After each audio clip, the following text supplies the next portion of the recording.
Pozdrav svima i dobro nam došli u Tito International rubriku Tito YouTube kanala.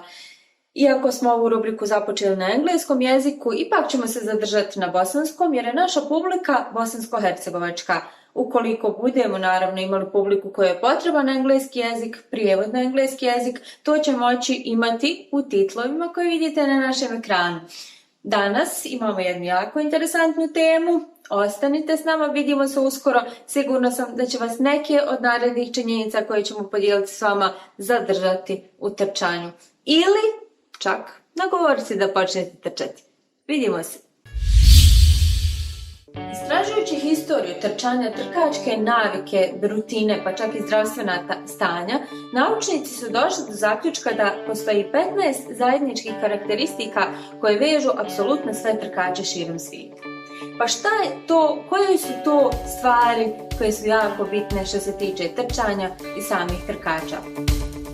Prva, najznačajnija, rekla bih, je da trčanje u smislu zdravstvenog stanja organizma ostavlja izuzetno veliki utjecaj. Ono što je dokazano jeste da se trčanjem obnavljaju kosti pa i mišići cijelog organizma. Druga, da li ste znali da samo 30 minuta laganog trčanja dnevno poboljšava raspoloženje, kvalitet sna i nivo koncentracije jednog čovjeka? Sigurni smo da ste znali da je prosječni životni vijek jedne žene veći od prosječnog životnog vijeka jednog muškarca. Ali da li ste znali da je prosječni životni vijek jednog trkača znatno duži od prosječnog životnog vijeka netrkača? Kad govorimo o životnom vijeku i zdravstvenom stanju trkača, dolazimo do četvrte zajedničke karakteristike, a to je da se trčanjem poboljšava i uravnotežuje količina ugljikohidrata i šećera u krvi. Jesmo li znali petu činjenicu koja je karakteristična za trkače i trkačice, a to je da trčanje pojačava seksualni nagon. Trčanjem se nivo testosterona kod muškaraca povećava za čak 15%. Mnogi trkači i trkačice probali su svašta da poboljšaju svoje performanse i naučno je dokazano da slušanje muzike tokom trčanja poboljšava performans također za 15%. Sedma karakteristika povezana s trčanjem jeste da se hipertenzija, odnosno povišeni krvni pritisak, može sniziti ukoliko nam trčanje postane rutina. Dakle, trčanjem se visoki krvni pritisak snižava bolje nego lijekovima ili dijetama. Joj, neće u glavu.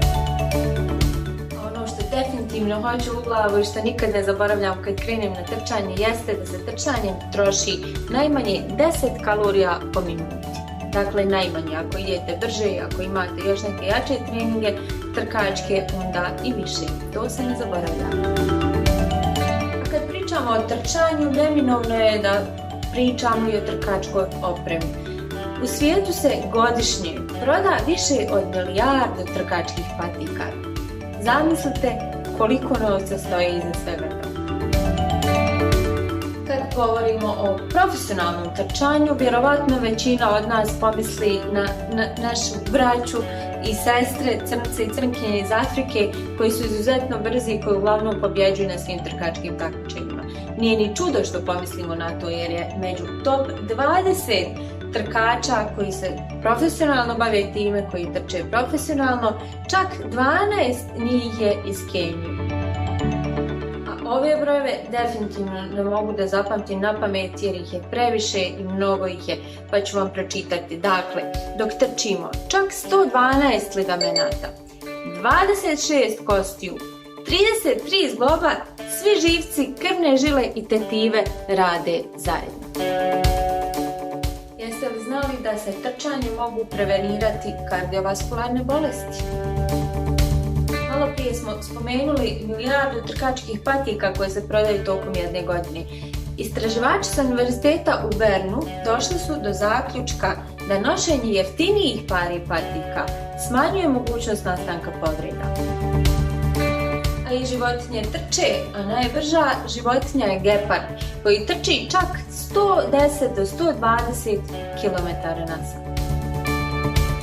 15. zanimljivost vezana za trčanje i trkače i trkačku zajednicu jeste da je za jedan korak u trčanju potrebno da se pokrene 200 što velikih što malih mišića u ljudskom organizmu.